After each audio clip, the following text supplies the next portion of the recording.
सुभद्रा कुमारी चौहान की कहानी। मंगला। आज मंगला चली गई। मेरा घर सूना हो गया, ठीक उसी तरह जैसे बच्चों के उड़ जाने के बाद पक्षी का घोंसला सूना हो जाता है। चिड़िया बच्चे तो पालती है, सर्दी, गर्मी और बरसात हर मौसम में बच्चे के लिए दाना पानी इकट्ठा करती है, तिल तिल कर अपने को मिटाती और बच्चे को बचाती है। बच्चों के पर फूटते हैं, वो बच्चों की उन्नति में खुश होती है, उन्हें उड़ना सिखाती है। परंतु ज्यों ही डैने मजबूत होते हैं, बच्चे माँ का सहारा छोड़कर घोंसले से कुछ दूर तक अकेले भी उड़ते हैं, इस डाल से उस डाल पर, इस पेड़ से उस पेड़ पर। और इस प्रकार एक दिन उड़ते उड़ते बच्चे उड़ जाते हैं। कहाँ, कौन बताए? सूने घोंसले में चिड़िया कैसे रहे? घोंसले के एक एक तिनके में बच्चों की याद समाई रहती है, जो एक दिन चिड़ियों को घोंसला छोड़ देने के लिए मजबूर कर देती है। और चिड़िया, बेचारी चिड़िया, अपने बच्चों को ढूंढने के लिए खुद भी किसी ओर उड़ जाती है। रह जाता है सूना प्राणहीन घोंसला।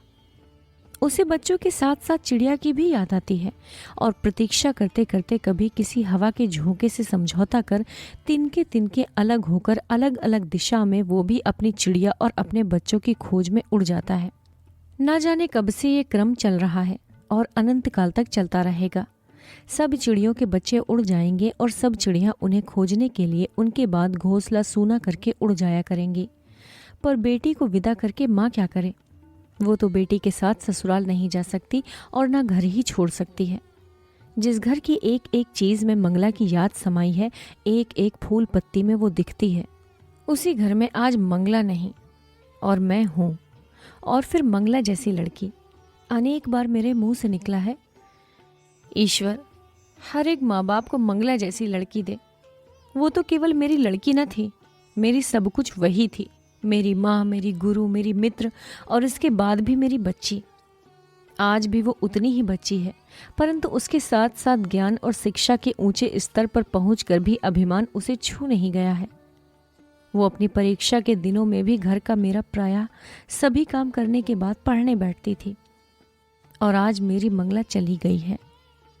ईश्वर उसे खुश रखे। मुझे ऐसा लगता है और बार बार मन में एक तूफान सा उठता है कि ये जो मंगला का विछोह मुझे इतना खल रहा है, तो क्यों? इस विछोह का सृजन तो मैंने अपने ही हाथों से किया है।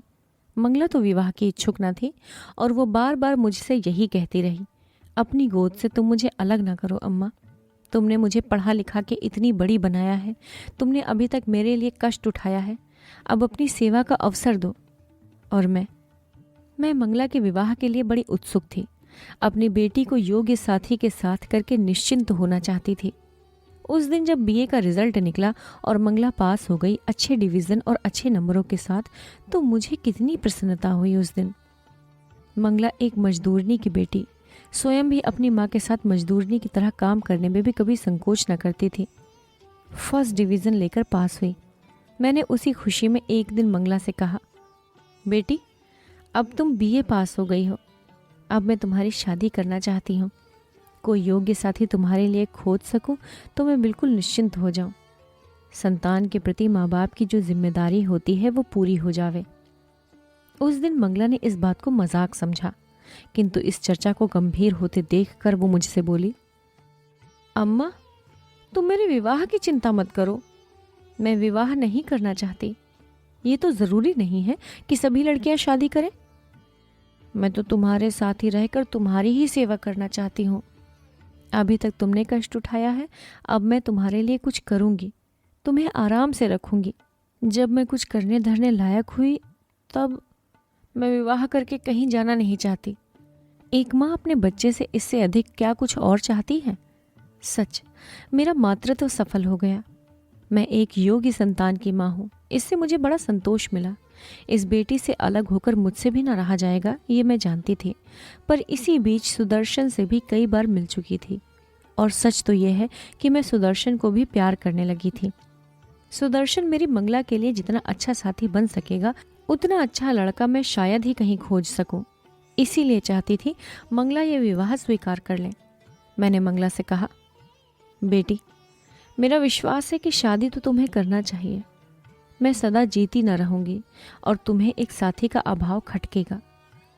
और सच तो है बेटी कि मैं तुम्हें जहाँ ब्याहने जा रही हूँ वहाँ तुम पर कोई बंधन न रहेगा। तुम जब चाहोगी तभी मेरे पास आ सकोगी।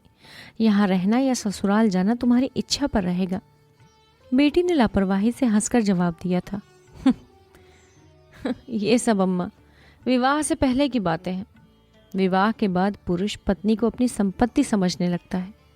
पति चाहे जितना पढ़ा लिखा विद्वान हो, पब्लिक प्लेटफॉर्म पर खड़ा होकर स्त्री के समान अधिकार और स्वतंत्रता देने के विषय में चाहे जितनी लंबी लंबी स्पीचें झाड़े, पर घर के अंदर पैर रखते ही पुरुष पुरुष हो जाता है।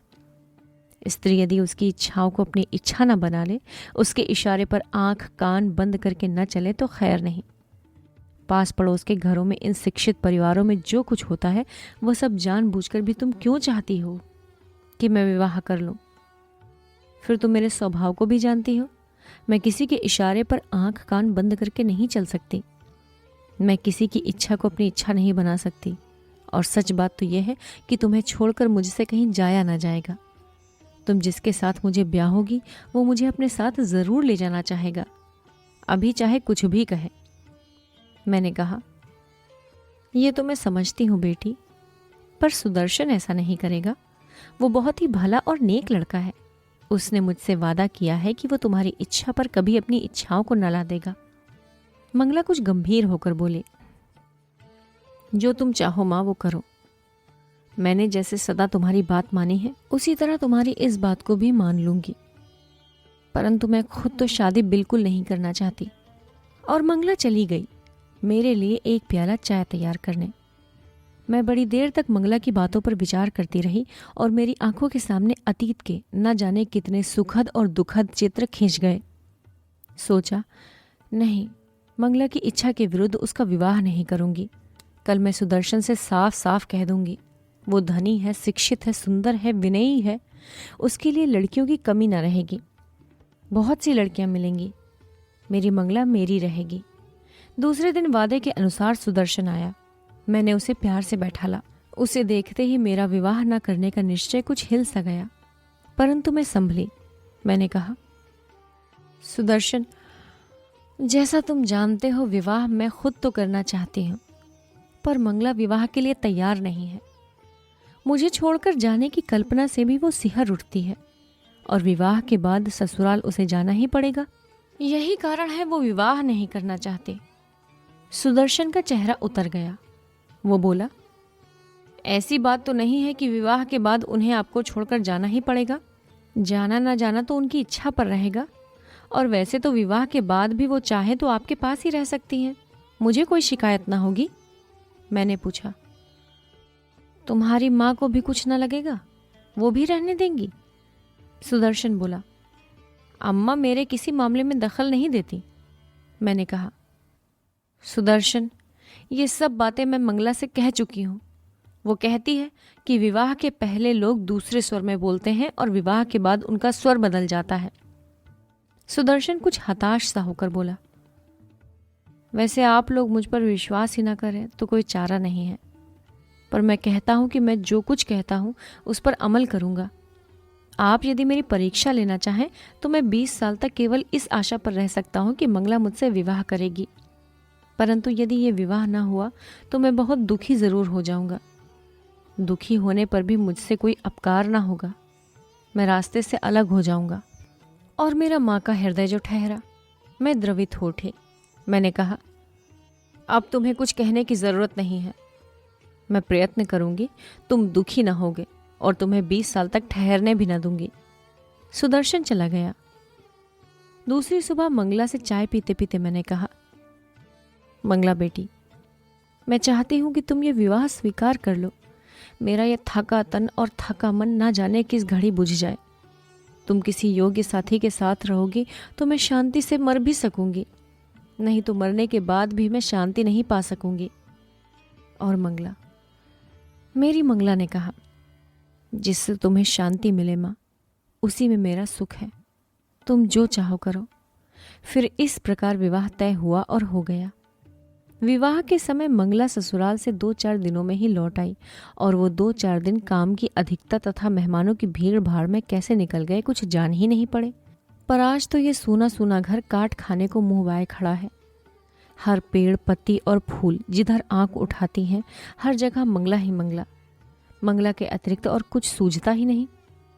सोचती हूँ यदि मैं भी चिड़िया होती तो अपनी मंगला की खोज में किसी तरफ उड़ जाती। सुभद्रा कुमारी चौहान की कहानी मंगला।